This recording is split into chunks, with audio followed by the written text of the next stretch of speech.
Campo de Batalha da Mente, capítulo 1. A mente é o campo de batalha, porque a nossa luta não é contra o sangue e a carne, e sim contra os principados e potestades, contra os espíritos, mestres que são dominadores deste mundo tenebroso, contra as forças espirituais do mal nas regiões celestes. Está em Efésios 6, versículo 12. Nessa passagem, vemos que estamos em uma guerra. Um estudo cuidadoso desse verso nos informa que a nossa guerra não é contra outros seres humanos, mas contra o mal e seus demônios. Nosso inimigo Satanás tenta nos derrotar com estratégias e engano mediante planos bem elaborados e engano deliberado. O diabo é um mentiroso.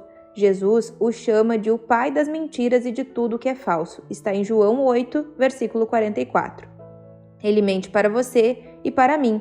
Ele nos diz coisas sobre nós mesmos, sobre outras pessoas e sobre as circunstâncias que simplesmente não são verdadeiras. Ele não nos diz, entretanto, a mentira toda de uma vez. Ele começa bombardeando nossa mente com um padrão astuciosamente delineado de pequenos pensamentos importunos, suspeitas, dúvidas, medos, perguntas, questionamentos e teorias. Ele se move vagarosa e cautelosamente. Afinal de contas, planos bem elaborados tomam tempo. Lembre-se, ele tem uma estratégia para a sua guerra. Ele tem nos estudado há um longo tempo. Ele sabe do que gostamos e do que não gostamos. Conhece nossas inseguranças, nossas fraquezas e nossos medos. Sabe o que mais nos aborrece. Ele está pronto para investir o tempo que for necessário para nos derrotar. Um dos pontos fortes do diabo é a paciência, demolindo fortalezas.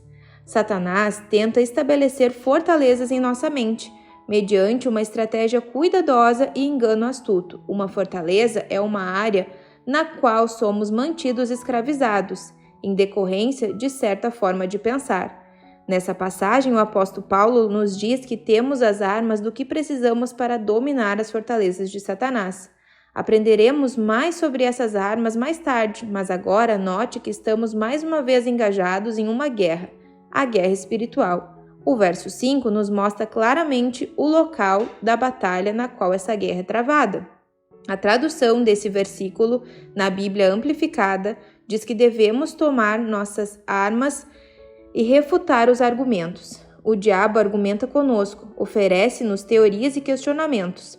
Toda essa atividade se passa na mente. A mente é o campo de batalha. Resumo da situação. Portanto, até aqui vimos que 1. Estamos engajados em uma guerra. 2. Nosso inimigo é Satanás. 3. A mente é o campo de batalha. 4. O diabo trabalha diligentemente para estabelecer fortalezas em nossa mente. 5. Ele faz isso mediante estratégia e engano, planos bem elaborados e engano astuto. 6. Ele não está com pressa, desenvolve seu plano com o tempo. Vamos examinar seu plano mais claramente por meio de uma parábola. O lado de Maria. Maria e seu marido João não estão desfrutando um casamento feliz. Há discórdia entre eles o tempo todo. Ambos estão irritados, amargos e ressentidos. Eles têm 2 filhos que estão sendo afetados pelos problemas em casa.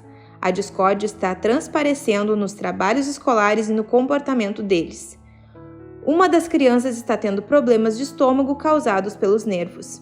O problema de Maria é que ela não sabe como deixar João ser o cabeça da família. Ela é mandona, quer tomar todas as decisões, administrar as finanças e a disciplina das crianças. Ela quer trabalhar, pois assim terá o seu próprio dinheiro. Ela é independente, barulhenta, exigente e resmungona. A essa altura, você deve estar pensando, eu tenho a resposta para ela. Ela precisa conhecer Jesus. Ela o conhece. Maria recebeu Jesus como seu Salvador há 5 anos, 3 anos depois que ela e João haviam se casado. Você quer dizer que não houve uma mudança em Maria desde que ela recebeu Jesus como Salvador? Sim, houve mudança. Ela acredita que vai para o céu, mesmo que o seu mau comportamento a faça sentir-se em constante condenação. Agora ela tem esperança. Antes de encontrar Jesus, ela era infeliz e desesperançada. Agora é só infeliz. Maria sabe que sua atitude está errada. Ela quer mudar. Ela tem sido aconselhada por 2 pessoas e pede em cada frase de suas orações vitória sobre a ira, sobre a rebeldia, a falta de perdão, o ressentimento e a amargura. porque não tem visto mais progresso? A resposta encontra-se em Romanos 12:2. E não vos conformeis com esse século, mas transformai-vos pela renovação da vossa mente, para que experimenteis qual seja a boa, agradável e perfeita vontade de Deus. Maria tem fortalezas em sua mente. Ela tem estado lá por anos. Ela nem mesmo entende como elas foram parar lá. Ela sabe que não deveria ser rebelde, mandona, resmungona, etc. Mas não sabe o que fazer para mudar essa natureza. Parece que simplesmente reage diante de certas situações de forma inconveniente, porque não consegue controlar suas ações. Maria não pode controlar suas ações porque não controla seus pensamentos. Ela não controla seus pensamentos porque eles são fortaleza que o diabo colocou bem cedo em sua mente. Satanás começa a desenvolver seus bem elaborados planos e a semear seu engano deliberado em uma idade bem tenra. No caso de Maria, seus problemas começaram há muito tempo, na infância. Na infância, Maria tinha um pai extremamente dominador que frequentemente a espancava apenas porque estava de mau humor. Se ela fizesse um movimento errado, ele descarregava sua ira nela. Por anos, ela sofreu sem nenhum auxílio, enquanto seu pai a maltratava. Ele era desrespeitoso de todas as maneiras para com sua esposa e sua filha. O irmão de Maria, entretanto, era perfeito, parecia que era favorecido apenas porque era um menino. Aos 16 anos, Maria tinha por muitos anos sofrido lavagem cerebral de Satanás, que lhe tinha contado mentiras mais ou menos assim: os homens realmente pensam que são alguma coisa, eles são todos iguais. Você não pode confiar neles. Eles a machucarão e tirarão vantagem de você. Se você é um homem, está com a vida feita. Pode fazer qualquer coisa que quiser. Pode dar ordens às pessoas à sua volta, ser mandão, tratar as pessoas de maneira que lhe agrada. E ninguém, especialmente esposas e filhas, pode fazer coisa alguma a respeito. Consequentemente, a mente de Maria estava resolvida. Quando eu for embora daqui, ninguém jamais me dará ordens outra vez. Satanás já estava promovendo a guerra no campo de batalha de sua mente. Repita esses pensamentos vezes e vezes em sua cabeça, umas 100.000 vezes ou mais, em um período de 10 anos e veja se está pronta para se casar e transformar em uma esposa doce, submissa e adorável. Mesmo que o queira, por algum milagre, você não saberá como. Esse é o tipo de confusão na qual Maria se encontra hoje. O que ela pode fazer? O que pode qualquer um de nós fazer em tal situação? As armas da palavra. Se vós permanecerdes na minha palavra, sois verdadeiramente meus discípulos, e conhecereis a verdade, e a verdade vos libertará. Está em João 8, 31 e 32. Aqui Jesus nos diz como devemos ganhar a vitória sobre as mentiras de Satanás. Nós devemos ter o conhecimento da verdade de Deus em nós, renovar nossa mente com a palavra e então usar as armas de 2 Coríntios 10, versículos 4 e 5 para destruir fortalezas e toda altivez e superioridade que se levantam contra o conhecimento de Deus. Essas armas consistem na palavra recebida por meio da pregação, ensino, livros, gravações, seminários e estudo individual da Bíblia. Mas nós devemos habitar na palavra até que ela se torne revelação dada pela inspiração do Espírito Santo. É importante continuar. Em Marcos 4:24, Jesus diz: com a medida com que tiverdes medido, vos medirão também, e ainda se vos acrescentará. Repito, devemos continuar usando a arma da palavra. As duas outras armas à nossa disposição são o louvor e a oração. O louvor derrota o mal mais rapidamente do que qualquer outro plano de batalha, mas deve ser louvor genuíno do coração, não apenas louvor dos lábios ou um método tentado para ver se funciona. Também ambos, louvor e oração, envolvem a palavra. Louvamos a Deus de acordo com a sua palavra e sua bondade. A oração é o relacionamento com Deus. É vir e pedir ajuda a Deus ou falar com Ele sobre alguma coisa que nos preocupa. Se você quer ter uma vida efetiva de oração, desenvolva um bom relacionamento pessoal com o Pai. Saiba que Jesus o ama, que Ele é cheio de misericórdia, que Ele o ajudará. Conheça Jesus, Ele é seu amigo. Ele morreu por você. Conheça o Espírito Santo, Ele está com você todo o tempo como seu ajudador. Deixe-o ajudá-lo. Aprenda a encher suas orações com a palavra de Deus. A palavra de Deus e as nossas necessidades são a base pela qual vamos a Deus. Então, nossas armas são a palavra usada de várias formas. Como Paulo nos diz em 2 Coríntios, nossas armas não são armas carnais. Elas são espirituais. Precisamos de armas espirituais porque estamos combatendo espíritos mestres. Sim, o próprio diabo. Mesmo Jesus usou a arma da palavra no deserto para derrotar o mal. Lucas 4, de 1 a 13. Cada vez que o diabo mentia a Jesus, ele respondia, está escrito, e citava a palavra. À medida que Maria aprender a usar suas armas, ela começará a destruir as fortalezas que foram construídas em sua mente. Ela conhecerá a verdade, que a libertará. Ela verá que nem todos os homens são como seu pai terreno. Seu marido João não é. Ele a ama muito. O lado de João. O outro lado da história envolve João. Ele também tem problemas que contribuem para a situação com que ele e Maria deparam no casamento dele, no lar e na família. João deveria estar tomando seu lugar como chefe da família. Deus quer que ele seja o pastor do seu lar. João também é nascido de novo e conhece a ordem correta para a vida familiar. Ele sabe que não deveria permitir que a esposa administrasse a casa, as finanças, a vida das crianças e a dele. Ele sabe de tudo isso, mas não faz nada a respeito a não ser sentir-se derrotado e voltar-se para a TV e para os esportes. João está se escondendo da responsabilidade porque ele odeia o confronto. Ele prefere tomar uma atitude passiva, pensando: bem, quem sabe se eu deixar a situação como está, ela se conserta por si mesma. Ou ele se desculpa por fazer alguma coisa ao dizer, vou orar por isso.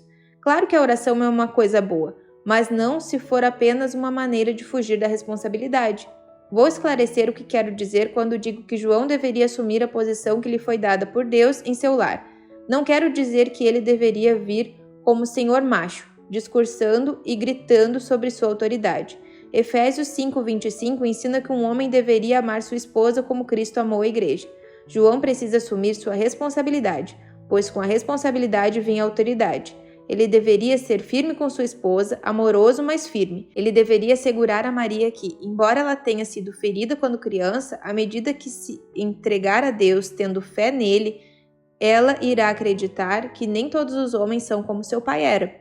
João deveria estar fazendo muitas coisas, mas como Maria, ele também tem opiniões já formadas que abrem a porta para que o diabo as mantenha. Há também uma batalha se travando na mente de João. Como Maria, ele também sofreu abuso na infância. Sua mãe dominadora sempre dizia, João, você é um desastre, você nunca terá nada.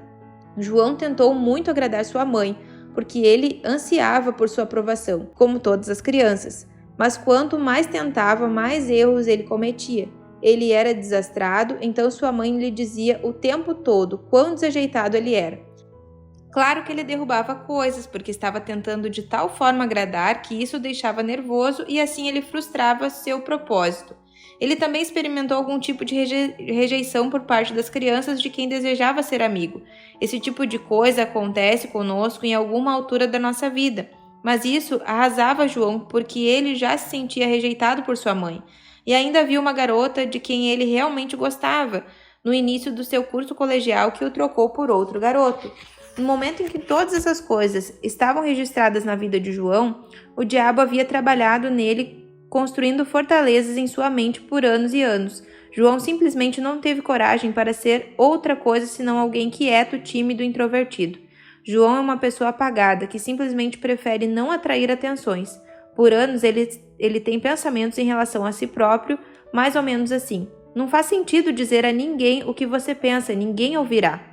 Se você quer que as pessoas o aceitem, precisa apenas concordar com o que quer que elas queiram. As poucas vezes em que ele tentou dar sua opinião sobre um assunto, pareceu-lhe que sempre acabava perdendo, então finalmente decidiu que o confronto não valia a pena.